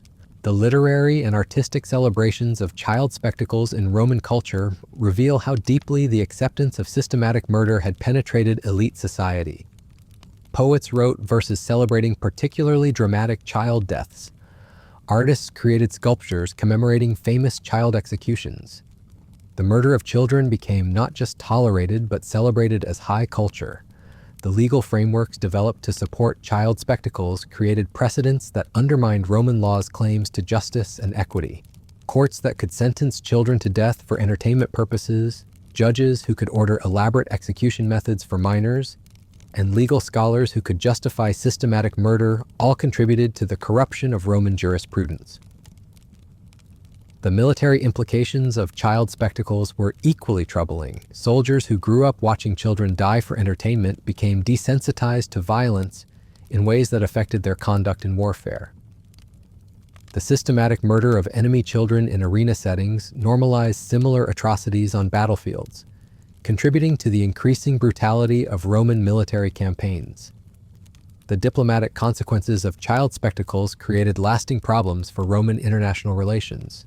Allied nations were horrified by Roman entertainment customs and began questioning their associations with an empire that systematically murdered children. Enemy peoples used Roman child spectacles as propaganda tools to rally resistance against imperial expansion. The generational effects of child spectacle attendance created cycles of trauma that persisted long after individual events had ended. Roman children who witnessed systematic murder grew into adults who normalized violence, which they then passed on to their own children through continued participation in gladiatorial games. The psychological damage compounded across generations. The social stratification effects of child spectacles reinforced class distinctions in particularly cruel ways. Wealthy Roman children might attend these events as educational experiences, while poor children could find themselves participating as victims. The system literally fed the children of the powerless to entertain the children of the powerful. The gender role reinforcement through child spectacles taught young Romans that violence was masculine virtue and suffering was feminine destiny. Boys learned that inflicting pain was manly, while girls learned that enduring abuse was their proper role. These lessons shaped adult relationships and social structures throughout the empire. The ethnic and racial components of child spectacles reinforced Roman supremacist ideologies by demonstrating the supposed inferiority of conquered peoples through the systematic murder of their children. These events weren't just entertainment, they were political education designed to justify imperial expansion and cultural domination. The medical knowledge gained from child spectacles was used to develop more efficient methods for conducting adult executions. Doctors who studied child anatomy during arena murders applied their knowledge to create more sophisticated torture techniques for older victims. The systematic study of suffering became a Roman medical specialty. The architectural innovations developed for child spectacles influenced arena design throughout the empire. Special holding areas for young victims, execution devices sized for smaller bodies, and viewing areas designed to maximize the impact of child murders all became standard features of amphitheater construction. The psychological warfare applications of child spectacles extended beyond the arena to military and political contexts. The threat of child execution became a tool for controlling conquered populations, while the reality of child murder served to break the spirits of resistance movements. The arena became a laboratory for developing techniques of terror that were applied throughout the empire. The economic ripple effects of child spectacles created entire industries devoted to systematic murder. Specialized trainers, custom equipment manufacturers, victim procurement networks, and death spectacle planners all profited from the institutionalized killing of children. The murder of innocents became a cornerstone of Roman economic activity. The cultural export of child spectacle practices spread Roman values of systematic cruelty throughout the Mediterranean world and beyond. Allied nations began adopting similar practices, while conquered territories were forced to participate in arena culture as part of their integration into the empire.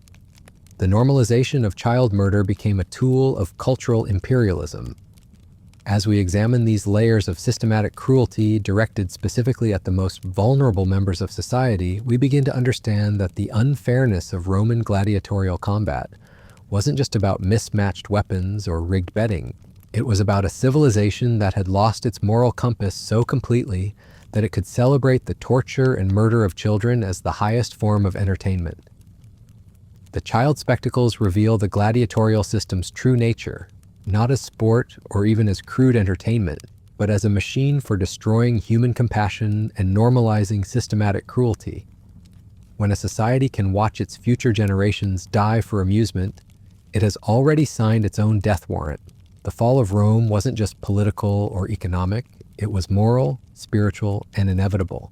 The arena didn't just kill gladiators, animals, and children, it killed the Roman soul, one unfair match at a time, until nothing remained but the hollow shell of an empire that had forgotten what it meant to be human. And in those blood-soaked sands, we can see the ultimate destination of any society that chooses entertainment over justice, spectacle over compassion, and systematic cruelty over basic human decency. The corruption was complete, the unfairness absolute, and the consequences eternal. Rome had built an empire on the systematic destruction of everything good and decent in human nature, and the gladiatorial arena was both the symbol and the instrument of that destruction. In celebrating inequality, they had guaranteed their own inevitable collapse. The betting corruption reached even deeper levels when we examine how the Romans manipulated the physical conditioning of their fighters in the weeks leading up to major spectacles. This wasn't just about giving some gladiators better equipment, it was about systematically weakening certain participants while strengthening others to guarantee predetermined outcomes. Consider the diet manipulation that occurred in gladiator schools across the empire. Fighters marked for disposal would be fed rotten meat, watered-down gruel, and contaminated water that would weaken their muscles and cloud their judgment. Meanwhile, favored gladiators received premium cuts of meat, fresh vegetables, and supplements designed to enhance their strength and reflexes. By the time they entered the arena, the nutritional advantages alone could determine the outcome. The sleep deprivation tactics were equally insidious. Condemned fighters might be kept awake for days before their matches through deliberate noise, uncomfortable sleeping conditions, or forced labor. They would stumble into the arena already exhausted, their coordination shot, and their survival instincts dulled. Their opponents, meanwhile, would be well rested and alert, having spent the previous nights in comfortable quarters with adequate sleep. The Romans even manipulated the training schedules to create unfair advantages. Some gladiators would be overtrained in the weeks before their matches, pushed to the point of physical breakdown so they would enter combat already injured and depleted. Others would be deliberately undertrained, kept ignorant of basic fighting techniques that could save their lives. The crowd saw what appeared to be a contest between skilled warriors. But the reality was a choreographed execution. The medical sabotage was perhaps the most cruel aspect of this systematic unfairness. Gladiators scheduled for elimination might receive treatments that actually worsened their condition. Wounds would be deliberately infected, joints would be damaged during massage sessions, and medications would be replaced with substances that caused weakness or disorientation. By the time these fighters realized they had been poisoned or sabotaged, they were already walking into the arena to die. The psychological manipulation extended to elaborate deception campaigns designed to break fighters mentally before they ever faced physical combat. Trainers would spread false rumors about their opponents' abilities, convince them that certain fighters had personal vendettas against them, or tell them fabricated stories about previous matches that would fill them with either false confidence or paralyzing fear. Some gladiators were told their families had been killed to make them reckless and suicidal in combat. Others were promised their freedom if they won, only to discover later that the promises were lies, designed to make them fight harder before their inevitable deaths. The emotional manipulation was as systematic as the physical sabotage, designed to ensure that even skilled fighters would enter the arena in the wrong mental state to survive. The weapon maintenance created another layer of unfairness that was invisible to spectators but deadly for participants. Swords designated for certain fighters would be deliberately dulled, have their balance altered, or be fitted with loosened handles that would fail at critical moments. Shields might be constructed with weakened joints that would break under pressure or made from wood that had been treated to make it brittle and unreliable. The armor assignments were equally manipulated. Protective gear for condemned fighters might look impressive from a distance but be made from inferior materials that would crack or break when struck. Helmets could be fitted improperly to obstruct vision or restrict breathing. Even the leather strapping that held armor in place might be weakened so that protection would fall away during combat, leaving fighters suddenly vulnerable. The arena surface itself was weaponized against specific participants. Sand could be raked to create unstable footing in certain areas where particular fighters were expected to operate. Hidden obstacles might be buried just beneath the surface to trip specific gladiators at crucial moments. Water could be applied to make certain sections slippery or removed to make other areas dusty and vision obscuring. The timing of matches was carefully calculated to maximize disadvantages for doomed fighters. They might be scheduled to fight during the hottest part of the day when heavy armor would become unbearable, or during weather conditions that favored their opponent's fighting styles. Even the order of matches could be manipulated. Exhausted fighters who had already survived one combat might be immediately thrown into another against fresh opponents. The crowd manipulation reached sophisticated levels of psychological warfare.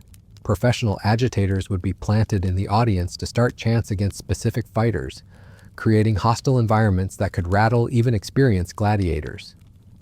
The noise levels could be deliberately increased or decreased to affect fighters who relied on hearing to track their opponent's movements. The referee corruption was systematic and institutionalized.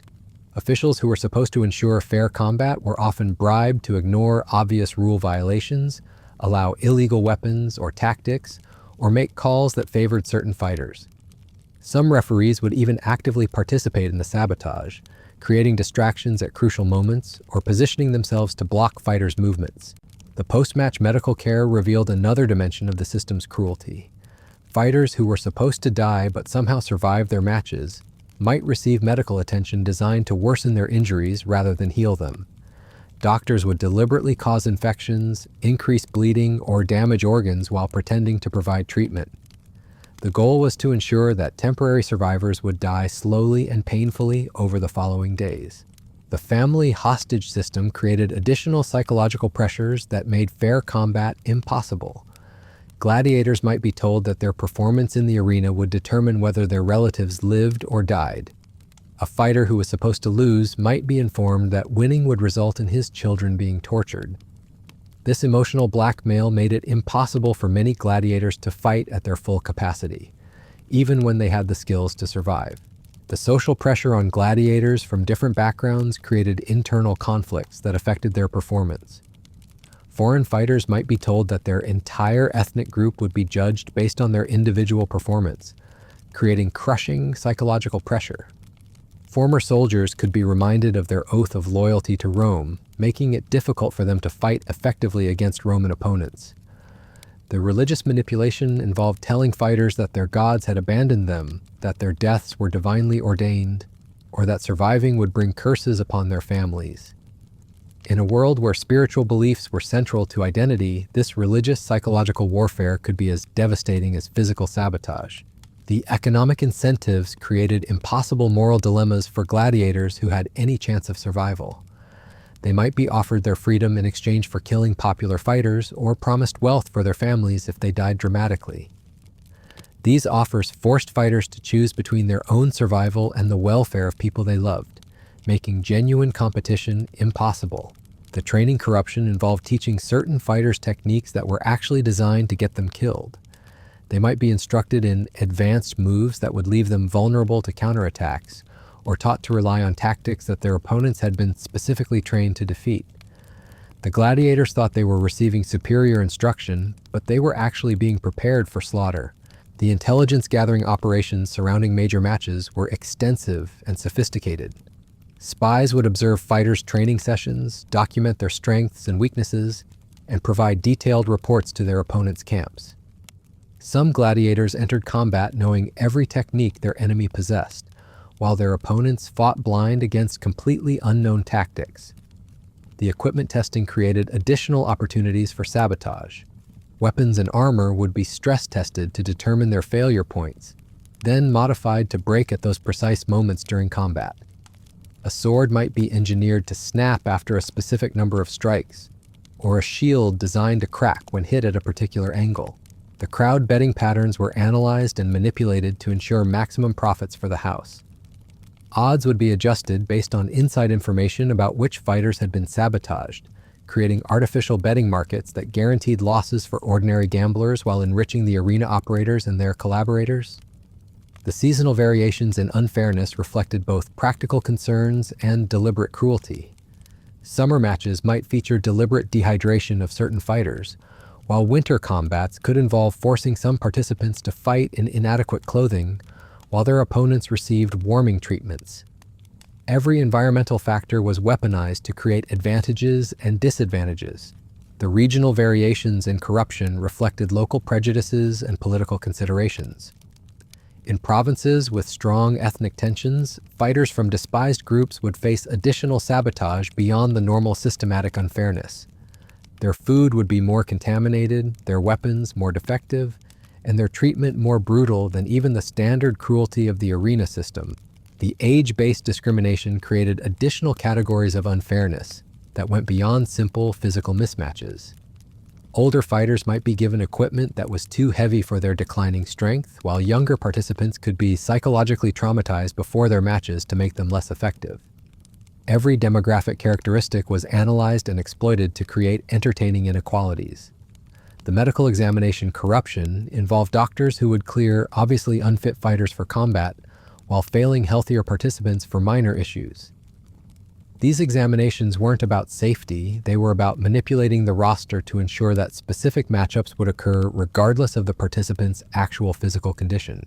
The transportation sabotage affected fighters who had to travel between different arenas.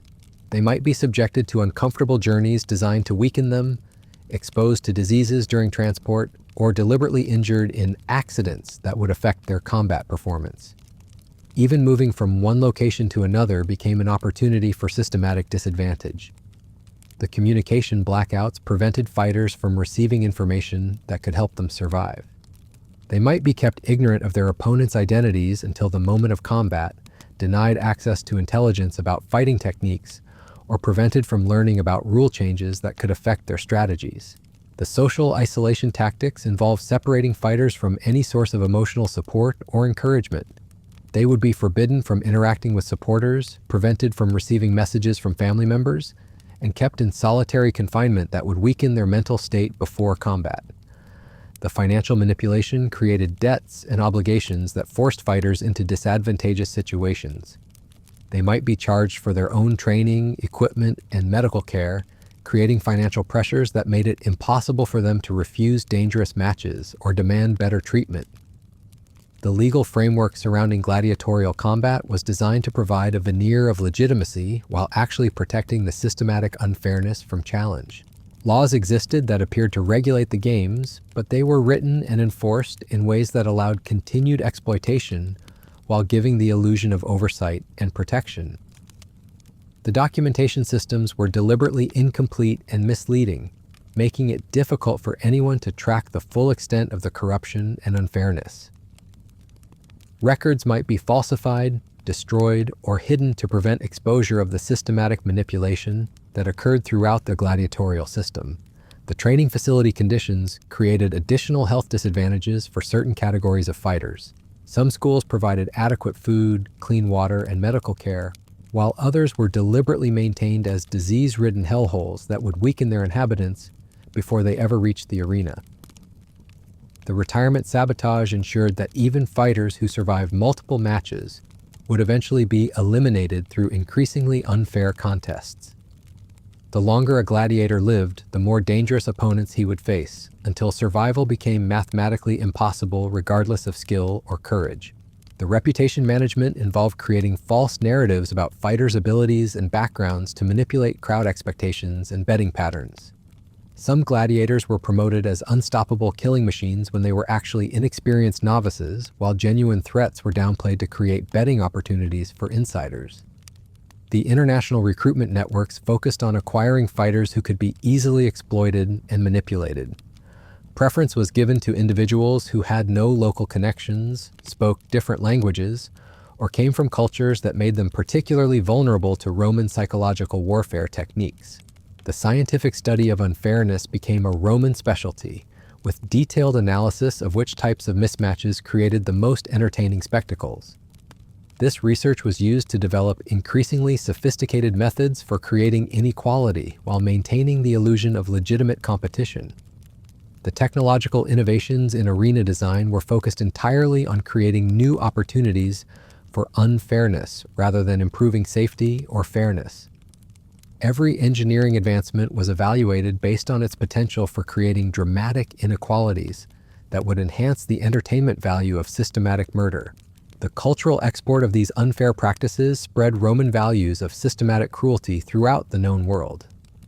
Allied nations adopted similar arena systems, while conquered territories were forced to participate in gladiatorial culture as part of their integration into the empire. The normalization of systematic unfairness became a tool of cultural imperialism that extended Roman influence far beyond the political boundaries of the empire. As we examine these intricate mechanisms of systematic disadvantage, it becomes clear that the unfairness of Roman gladiatorial combat wasn't accidental or incidental. It was the central organizing principle of the entire system. The Romans didn't just tolerate inequality, they celebrated it, refined it, and turned it into an art form that corrupted everyone who participated in or witnessed it. The arena wasn't a place where courage and skill were tested. It was a laboratory for studying how far human cruelty could be pushed, while still maintaining the pretense of entertainment.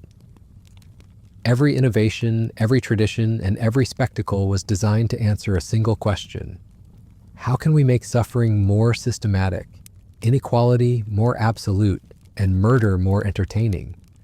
The answer, as we've seen, was through the complete corruption of every aspect of human competition, turning what should have been tests of valor into predetermined executions disguised as sport. The Romans had created a machine for destroying human dignity, and they fed it gladiators, animals, children, and ultimately their own souls. But there's still more to uncover about how this systematic unfairness operated, how it evolved over time, and how it ultimately contributed to the moral collapse of the civilization that created it.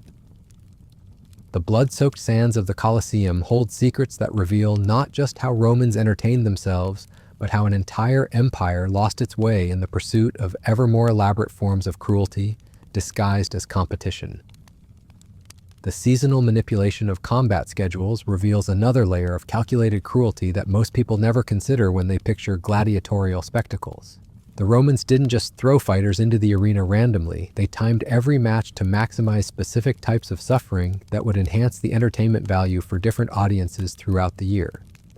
During the scorching summer months, arena organizers would deliberately schedule heavily armored fighters for midday combat when the Mediterranean sun turned metal into branding irons. Picture a Murmillo gladiator, already weighed down by 30 pounds of bronze and leather, forced to fight during the hottest part of the day when temperatures inside his helmet could reach lethal levels. Meanwhile, his lightly armored opponent would have every advantage as the heavily protected fighter slowly cooked alive inside his own defensive gear. The winter spectacles were equally manipulative, but in the opposite direction. Fighters accustomed to warm climates would be forced to combat in freezing temperatures while wearing minimal protection, their muscles cramping and their reflexes slowing as hypothermia set in. Meanwhile, their opponents, often recruited from northern territories, would fight with the natural advantages that cold weather provided to those adapted for harsh climates. The rainy season brought its own particular forms of engineered unfairness. Arena floors would become treacherous mud pits that favored certain fighting styles while making others completely ineffective. A retiarius with his net and trident would find his primary weapons useless in slippery conditions, while a heavily armored secutor could use his weight and stability to dominate the unstable terrain. The Romans marketed these as weather challenges, but they were really seasonal execution methods disguised as environmental variety. The betting markets around these seasonal spectacles became incredibly sophisticated, with odds calculated not just on the fighter's abilities but on how environmental conditions would affect their performance. Wealthy Romans would study weather patterns, track fighters' origins and training conditions, then place enormous wagers based on inside knowledge about which participants would be systematically disadvantaged by the seasonal timing of their matches. The festival calendar created additional opportunities for themed cruelty that combined religious observance with systematic murder. During Saturnalia, the winter festival when social roles were traditionally reversed, the Romans would stage elaborate inversion games where slaves fought masters, children battled adults, and women faced men, but always under conditions designed to reinforce rather than challenge existing hierarchies through the systematic destruction of the supposedly empowered participants. The spring equinox brought renewal ceremonies that featured pregnant women forced into combat until they miscarried, with betting pools focused on which stage of pregnancy would prove most vulnerable to arena violence. These weren't isolated incidents of cruelty. They were annual traditions that drew massive crowds specifically because of their seasonal timing and thematic significance. The harvest festivals created opportunities for abundant spectacles, where fighters would be forced to combat while surrounded by food they couldn't reach, emphasizing their powerlessness even in the midst of plenty. Starved gladiators would fight to the death while tables groaning with delicacies sat just beyond the arena walls, creating psychological torture that went far beyond physical violence. The religious calendar provided justification for increasingly elaborate forms of systematic unfairness. During festivals honoring Mars, the god of war, female fighters would be deliberately matched against male opponents to demonstrate feminine weakness and masculine superiority. These weren't contests, they were theological statements performed through systematic murder, with the predetermined outcomes serving as evidence of divine will. The economic cycles of the empire created their own patterns of arena unfairness. During periods of prosperity, organizers could afford to import exotic fighters and animals from distant provinces, creating mismatches based on unfamiliar fighting styles and unknown capabilities. A Celtic warrior might face weapons and techniques he had never encountered, while his Roman opponent had been specifically trained to exploit the weaknesses of Celtic combat methods.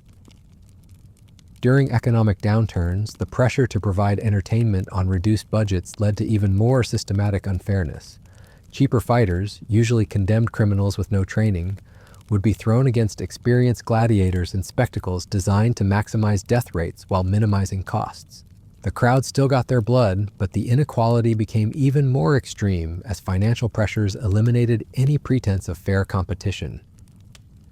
The international trade in gladiators created global networks of systematic exploitation that reveal how the unfairness extended far beyond the arena walls. Roman agents would travel throughout the empire and beyond, specifically seeking out individuals who could be exploited for their physical characteristics, cultural backgrounds, or personal circumstances to create entertaining mismatches.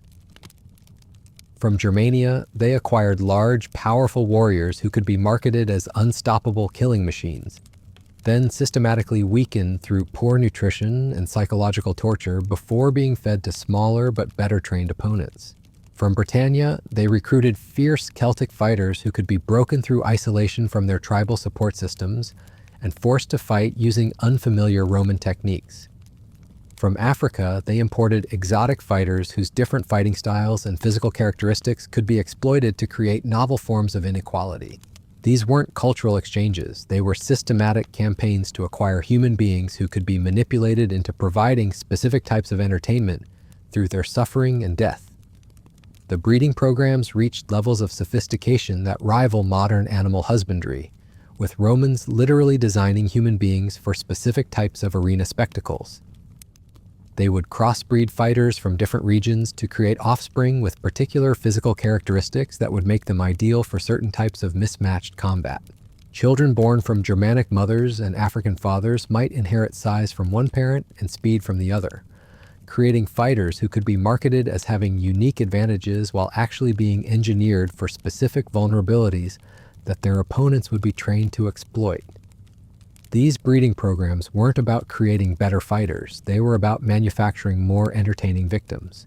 The psychological profiling of fighters became an exact science, with trainers developing detailed assessments of each individual's mental strengths and weaknesses that could be exploited during combat. A fighter who showed signs of claustrophobia might be forced to wear enclosed helmets that would trigger panic attacks. Someone with protective instincts toward children might be forced to fight while children were held hostage in visible locations around the arena. The Romans understood that mental warfare could be as effective as physical disadvantages in determining combat outcomes. They developed elaborate techniques for identifying and exploiting every possible psychological vulnerability, turning fighters' own minds against them in ways that made external sabotage unnecessary. The communication systems within gladiator schools were designed to spread misinformation and create paranoia among the fighters. False rumors about training accidents, imaginary conspiracies, and fabricated stories about other fighters' backgrounds would circulate constantly, creating an atmosphere of suspicion and fear that made cooperation and mutual support impossible. Fighters were deliberately kept ignorant about their upcoming opponents until the last possible moment, preventing them from preparing mentally or tactically for specific challenges.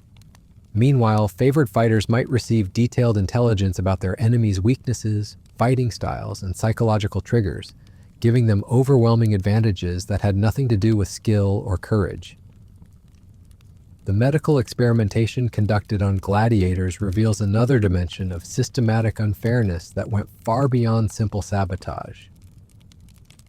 Fighters were used as test subjects for new weapons, torture devices, and execution methods, with their deaths providing valuable data about human anatomy and pain tolerance that would be applied to future spectacles. Some gladiators would be deliberately infected with diseases to study how illness affected combat performance. Others might be subjected to experimental drugs that would alter their strength, speed, or pain sensitivity. These weren't medical treatments, they were research programs designed to develop new methods for creating entertaining inequalities in future matches. The armor and weapon testing involved using condemned fighters as living crash test dummies to determine the effectiveness of different equipment configurations. They would be forced to fight with experimental gear that might fail catastrophically, providing valuable information about equipment design while simultaneously eliminating unwanted fighters. The architectural innovations in arena design were focused entirely on creating new opportunities for systematic unfairness, rather than improving safety or fairness for participants. Underground tunnel systems allowed for surprise attacks by additional opponents or wild animals. Mechanical devices could alter the fighting surface during combat, creating sudden advantages for certain fighters while eliminating others. The hydraulic systems that could flood arenas for naval battles were often used to create water hazards that would affect different types of fighters in predictable ways. Heavy armor became a death trap in deep water, while certain fighting styles became impossible when footing was unstable. These engineering marvels weren't about spectacle, they were about manufacturing specific types of disadvantages. The crowd management techniques developed by Roman organizers reveal how audience manipulation became part of the systematic unfairness. Professional agitators would be planted throughout the spectator areas to influence crowd reactions, creating hostile or supportive environments that could affect fighter performance.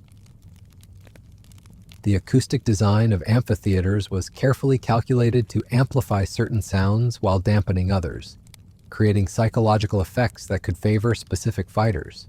The roar of approval for a popular gladiator could be enhanced through architectural features, while the crowd's reaction to an unpopular opponent could be muffled to increase his sense of isolation and despair. The lighting systems in covered arenas could be manipulated to create visual advantages for certain fighters while blinding others. Mirrors, polished metals, and strategic positioning of light sources could create glare that would affect depth perception and timing, giving systematic advantages to fighters who had been trained to exploit these conditions. The timing of crowd reactions was choreographed to maximize psychological pressure on specific fighters. Organized chanting, coordinated gestures, and planned demonstrations of approval or disapproval could be used to break fighters mentally before physical combat even began. The merchandising around gladiatorial spectacles created additional layers of unfairness through the commercialization of systematic murder. Popular fighters would be promoted through elaborate marketing campaigns that inflated their reputations and abilities, creating pressure to live up to impossible expectations while facing increasingly difficult opponents designed to humble them. Unpopular fighters would be subjected to negative propaganda campaigns that portrayed them as cowardly, weak, or deserving of death, creating hostile audiences that would affect their psychological state and reduce crowd sympathy for their suffering. The marketing wasn't about entertainment, it was about manufacturing consent for systematic murder. The souvenir industry around gladiatorial combat included detailed figurines, weapons replicas, and artistic depictions that romanticized the systematic unfairness while obscuring its true nature. Children would play with toys that celebrated inequality and murder, conditioning future generations to see these values as normal and entertaining. The literary and artistic celebrations of arena spectacles created cultural narratives that justified systematic cruelty through heroic language and romantic imagery. Poets would write verses celebrating the courage of fighters while ignoring the unfair conditions under which they fought. Artists would create sculptures that emphasized the drama of combat while hiding the manipulation and sabotage that determined outcomes. The educational components of gladiatorial spectacles were designed to teach specific lessons about Roman values and social hierarchy through the systematic destruction of those who challenged imperial authority. Students would attend arena events as part of their moral education, learning that inequality was natural, that cruelty was justified, and that resistance was futile. The religious integration of arena spectacles created theological justifications for systematic unfairness that made resistance seem not just hopeless, but blasphemous. Priests would bless the weapons used to kill, declare the deaths necessary for divine favor, and interpret outcomes as expressions of divine will rather than products of human manipulation. The international diplomacy surrounding gladiatorial combat used arena spectacles to send political messages to foreign powers about the consequences of opposing Roman authority. Ambassadors would be invited to witness the systematic destruction of fighters from their own nations, while diplomatic gifts might include captured warriors who would later die in Roman arenas. The legacy systems developed around successful gladiators created additional opportunities for exploitation that extended beyond individual careers. The families of popular fighters could be held hostage to ensure continued compliance, while the reputations of dead gladiators could be used to market their relatives as arena participants. The technological transfer from arena innovations to military applications meant that techniques developed for creating unfair gladiatorial combat were later applied to actual warfare, making Roman military campaigns more systematically cruel and effective. The arena became a laboratory for developing methods of domination that would be exported throughout the empire. The economic multiplier effects of gladiatorial unfairness created entire industries devoted to systematic exploitation. Specialized trainers, equipment manufacturers, victim procurement networks, medical experimenters, and death spectacle designers all profited from the institutionalized inequality, creating powerful lobbies for maintaining and expanding the system. The social conditioning effects of arena attendance created generations of Romans who had been systematically desensitized to human suffering and trained to see inequality as entertainment.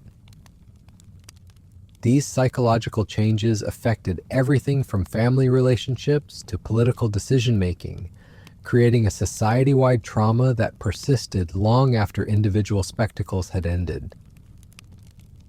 The environmental impact of gladiatorial spectacles extended far beyond the immediate arena grounds, with entire ecosystems disrupted to provide exotic animals and fighters for Roman entertainment. The systematic hunting of predators for arena use contributed to species extinctions, while the capture of human beings for gladiatorial purposes devastated communities throughout the known world. The architectural legacy of amphitheaters throughout the Roman Empire serves as a permanent reminder of how systematic unfairness was literally built into the landscape.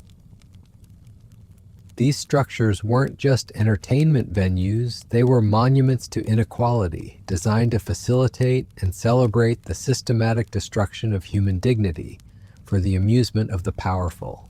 As we examine these layers upon layers of calculated cruelty, it becomes impossible to see gladiatorial combat as anything other than a systematic program for normalizing inequality and celebrating the destruction of the weak by the strong. Every aspect of the system was designed to ensure that fairness was impossible, that justice was absent, and that cruelty was not just tolerated but demanded by audiences who had been conditioned to see suffering as entertainment. The unfairness wasn't a flaw in the system, it was the entire point. Romans didn't want to see fair fights or honorable competition. They wanted to watch the systematic humiliation and destruction of anyone who challenged their supremacy, performed as spectacle for their amusement. The more unfair the contest, the more entertaining it became for audiences who had lost all sense of human compassion. The gladiatorial arena was ultimately a mirror that reflected the moral bankruptcy of Roman civilization itself. A society that could systematically torture and murder human beings for entertainment, that could celebrate inequality as virtue, and that could condition its children to see cruelty as normal, had already signed its own death warrant. The barbarians at the gates weren't the real threat. The barbarians were already inside, sitting in the Imperial box, cheering as civilization destroyed itself one unfair match at a time. The blood in the arena wasn't just from the gladiators who died there, it was from the soul of Rome itself, bleeding out through every rigged contest, every manipulated outcome, every systematic cruelty that was celebrated as entertainment. The empire that built its identity on systematic unfairness ultimately fell because it had created a society incapable of justice, mercy, or basic human decency. In the end, the most unfair match of all was between Roman civilization and its own moral corruption. And in that contest, there was never any doubt about who would win. The technological innovations that emerged from this systematic cruelty reveal perhaps the most chilling aspect of Roman engineering. Every advancement was designed not to improve human life, but to create more sophisticated methods of torture disguised as entertainment. The underground mechanisms beneath the Colosseum weren't marvels of construction. They were elaborate death machines operated by teams of technicians whose sole job was manufacturing surprise and terror. Picture the moment when a gladiator, already struggling against an unfairly matched opponent, suddenly heard the grinding of gears beneath his feet. Trapdoors would spring open without warning, releasing starved predators directly into the combat zone. The fighter had no time to prepare, no opportunity to adjust his strategy. One second he was facing a human opponent, the next he was being mauled by a lion while trying to defend against a sword-wielding adversary. The elevator systems could lift entire staged environments into the arena mid-fight, transforming the battlefield in ways that favored specific fighters while dooming others.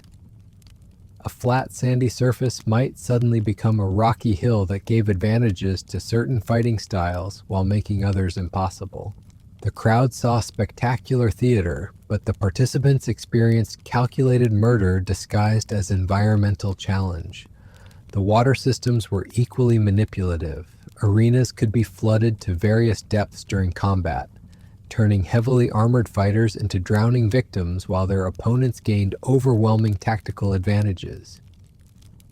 A Murmillo who had trained for years in land-based combat would find his expensive armor pulling him underwater, while his lightly equipped enemy could move freely in the artificial lake. But the true genius of Roman cruelty lay in how they made these technological marvels seem like natural parts of the spectacle. Audiences believed they were witnessing tests of adaptability and courage, not elaborate execution methods operated by hidden technicians. The systematic unfairness was disguised as dramatic variety, making the murders more palatable to crowds who might have objected to obvious executions. The betting corruption around these technological spectacles reached unprecedented levels of sophistication. Wealthy Romans would pay enormous bribes to learn exactly when trapdoors would open, which elevators would activate, and how water levels would change during specific matches. They weren't gambling on uncertain outcomes, they were investing in predetermined executions, while ordinary citizens lost their money on rigged contests. The maintenance crews who operated these systems became complicit in systematic murder. Their technical expertise turned into tools for manufacturing death. They knew exactly which gladiators were marked for elimination and would time their mechanical interventions to ensure those fighters faced impossible situations. A simple lever pull could determine who lived and who died, turning arena workers into executioners operating behind the scenes. The psychological impact on fighters of these unpredictable technological interventions was devastating. Even skilled gladiators would enter combat paralyzed by uncertainty about what mechanical surprises awaited them. They couldn't focus entirely on their human opponents because they had to remain alert for environmental changes that could kill them instantly. The technology didn't just create physical disadvantages, it destroyed mental preparation and strategic thinking. The regional variations in arena technology reveal how local engineers competed to develop ever more sophisticated methods of creating unfair advantages. Germanic amphitheaters might feature mechanical trees that could crush fighters, while African arenas specialized in sand-shifting systems that could create quicksand traps. Every province contributed its own innovations to the empire-wide project of making gladiatorial combat more systematically unfair. The seasonal technological variations added another layer of calculated cruelty to an already corrupt system. Winter spectacles might feature heating systems that could selectively warm or freeze different areas of the arena, creating temperature advantages for certain fighters while subjecting others to hypothermia. Summer events could include cooling mechanisms that favored specific participants while leaving others to overheat in their armor. The crowd control technologies were equally sophisticated and manipulative.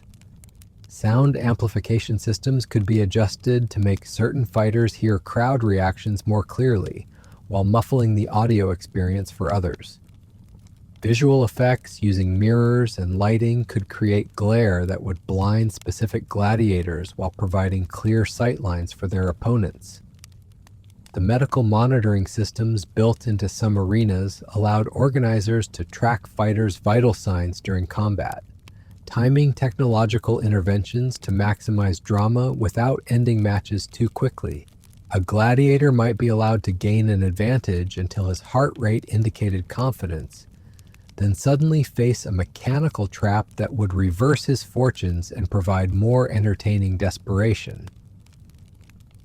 The weapon deployment systems could launch additional armaments into the arena during combat, but always in ways that favored predetermined winners while hindering marked losers. A fresh sword might land within reach of a favored fighter just as his original weapon broke, while his opponent would find no such assistance when his equipment failed. The animal deployment technologies were perhaps the most sophisticated and cruel innovations of all. Predators could be released with surgical precision, trained to attack specific individuals while avoiding others. Lions might be conditioned to respond to particular scents, sounds, or visual cues that would direct their aggression toward chosen victims, while leaving their opponents unmolested. The timing mechanisms that controlled these animal releases were calibrated to create maximum psychological impact. A fighter might struggle for minutes against a human opponent, building hope of victory, only to have that hope destroyed by the sudden appearance of a starved bear released at the moment when triumph seemed possible. The breeding and conditioning programs for arena animals created creatures that were specifically designed to kill humans in entertaining ways. These weren't natural predators, they were manufactured killing machines trained to prolong their victims' agony while providing spectacular death scenes for audience entertainment. The seasonal breeding cycles were manipulated to ensure that animals would be at peak aggression during major festival periods. Female predators might be separated from their cubs to increase their viciousness, while male animals could be subjected to territorial stress that would make them more likely to attack humans with extreme violence. The transportation systems for moving animals into combat zones were designed to further traumatize and enrage the creatures before they encountered human victims. Cramped, uncomfortable conditions, loud noises, and deliberate provocation would ensure that predators entered the arena in states of maximum aggression and unpredictability. The feeding schedules for arena animals were carefully calculated to balance hunger with functionality. Starved animals might be too weak to provide entertaining kills, while well-fed predators might lack the motivation to attack humans aggressively. The Romans developed precise nutritional protocols that would create optimal killing machines. The environmental conditioning of arena animals involved exposing them to human scents, sounds, and movements in ways that would trigger hunting instincts during combat. Predators were essentially programmed to see humans as prey through systematic conditioning that began months before their arena debuts. The backup animal systems ensured that technological spectacles could continue even if primary predators failed to perform as expected. Multiple species would be held in reserve, ready for immediate deployment if the initial animal releases didn't create sufficient carnage or entertainment value. The medical experimentation on arena animals paralleled the human testing programs, with creatures subjected to drugs, surgical modifications, and behavioral conditioning designed to enhance their effectiveness as killing machines. These weren't natural predators, they were bioengineered weapons created specifically for human destruction. The disposal systems for animal carcasses reveal the industrial scale of creature consumption in Roman arenas. Hundreds of exotic animals might be killed in a single day's spectacles, their bodies processed through elaborate removal systems that could clear the arena for additional events without interrupting the entertainment schedule. The international trade networks required to supply these technological spectacles with exotic animals created global systems of ecological destruction. Entire species were hunted to near extinction to feed Roman appetites for novel forms of systematic murder disguised as entertainment. The economic costs of maintaining these technological systems were staggering, but the profits from betting corruption and audience manipulation more than justified the expenses. The arena technology wasn't just about entertainment. It was about creating rigged gambling systems that transferred wealth from ordinary citizens to corrupt elites. The military applications of arena technologies were immediately apparent to Roman strategists, who adapted crowd control mechanisms, animal deployment systems, and psychological warfare techniques for use in actual combat situations. The arena became a testing ground for methods of domination that would be exported throughout the empire. The architectural influence of these technological systems spread throughout the Roman world, with amphitheaters in distant provinces incorporating increasingly sophisticated mechanisms for creating systematic unfairness. Every major city wanted its own version of the technological marvels that made murder more entertaining. The training programs required to operate these systems created entire professions devoted to systematic killing. Technicians, animal handlers, and equipment specialists all became complicit in the machinery of death. Their skills turned toward manufacturing inequality and suffering for public amusement. The maintenance requirements for arena technology created permanent industries devoted to keeping the killing machines operational. Specialized craftsmen, engineers, and laborers all depended on the continued operation of systematic murder for their livelihoods, creating powerful economic incentives to maintain and expand the unfair spectacles. The innovation cycles in arena technology followed the same patterns as modern arms races, with each generation of improvements designed to create more sophisticated forms of systematic advantage and disadvantage. The goal wasn't better entertainment, it was more refined methods of guaranteeing predetermined outcomes while maintaining the illusion of competition. The documentation systems required to coordinate these technological spectacles created detailed records of exactly how systematic unfairness was manufactured and maintained. These weren't accidental inequalities, they were carefully planned and executed programs for creating entertaining murder through technological manipulation. The training facilities required to prepare technicians for arena operations became schools for systematic cruelty, teaching students how to operate complex machinery designed specifically for creating human suffering. The curriculum wasn't about engineering, it was about applied sadism disguised as technical education. The quality control systems for arena technology focused entirely on ensuring that unfair advantages were delivered reliably and dramatically. Equipment failures that resulted in fair fights were considered malfunctions that required immediate correction, while mechanisms that created spectacular inequalities were celebrated as engineering successes. The research and development programs for arena technology consumed enormous resources in the pursuit of ever more sophisticated methods of creating systematic disadvantage. Roman engineers devoted their talents to solving problems like how to make animal attacks more unpredictable, or how to create environmental hazards that would affect specific fighters while sparing others. The standardization efforts for arena technology spread successful innovations throughout the empire, ensuring that systematic unfairness would be consistent and reliable across all major amphitheaters. Local variations were discouraged in favor of proven methods for manufacturing predetermined outcomes.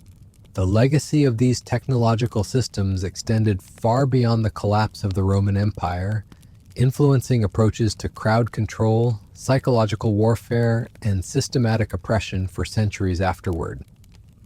The techniques developed for creating entertaining inequality in arenas were adapted for use in prisons, military campaigns, and political suppression throughout history. As we examine the full scope of Roman technological innovation in service of systematic cruelty, we begin to understand that the unfairness of gladiatorial combat wasn't primitive brutality. It was sophisticated evil, carefully engineered and precisely calibrated to destroy human dignity, while maximizing entertainment value for audiences who had been conditioned to celebrate inequality as virtue. The true horror of the Roman arena system wasn't just what it did to its immediate victims, but how it demonstrated humanity's capacity for turning intelligence, creativity, and technical skill toward the systematic destruction of everything good and decent in human nature. The Romans didn't just build amphitheaters, they built monuments to moral bankruptcy powered by the finest engineering minds of their age. The blood-soaked sands of the Colosseum weren't just the site of individual murders, they were the testing ground for techniques of systematic oppression that would echo through history, proving that when a civilization decides to celebrate cruelty as entertainment, there's no limit to how sophisticated and systematic that cruelty can become. In the end, the most unfair aspect of Roman gladiatorial combat wasn't any single rigged match or technological trap. It was how an entire civilization devoted its greatest talents and resources to perfecting the art of systematic murder disguised as sport. They didn't just kill gladiators, animals, and innocents, they killed the very possibility of justice, fairness, and human decency, one carefully engineered spectacle at a time. The arena stands today as a reminder not of Roman greatness, but of how quickly a civilization can lose its soul when it chooses entertainment over ethics, spectacle over justice, and systematic cruelty over basic human compassion. The technology may have changed, but the human capacity for disguising evil as entertainment remains as dangerous today as it was 2,000 years ago in the blood-soaked heart of the Roman Empire. And that perhaps is the most unfair legacy of all, that we still live in the shadow of a civilization that proved just how far human beings can fall when they decide that someone else's suffering is their entertainment, and that systematic inequality is not just acceptable but worthy of celebration and technological refinement. The echoes of those ancient cheers still ring in every modern stadium where we gather to watch others compete, reminding us that the line between sport and spectacle, between entertainment and exploitation, between fair competition and systematic cruelty is thinner than we'd like to believe. The Romans crossed that line deliberately and systematically, and they never found their way back.